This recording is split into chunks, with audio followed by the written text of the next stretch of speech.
بسم اللہ الرحمن الرحیم۔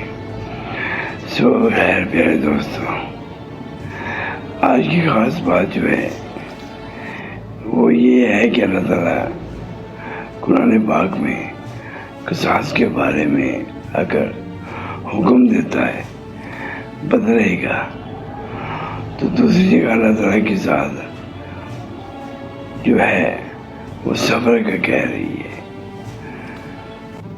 کہ صبر کرو، میں تمہارے ساتھ ہوں، یعنی ان اللہ مع الصابرین۔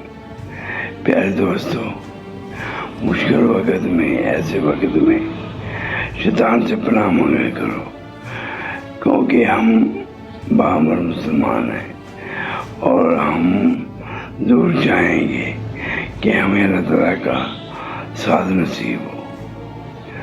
اللہ تعالیٰ سب کو دین اسلام پہ چلنے کی توفیق عطا فرمائے اور صبر کرنے کی اللہ تعالیٰ سب کو اپنے حفظ و ایمان میں رکھے۔ آمین یا رب العالمین، آمین۔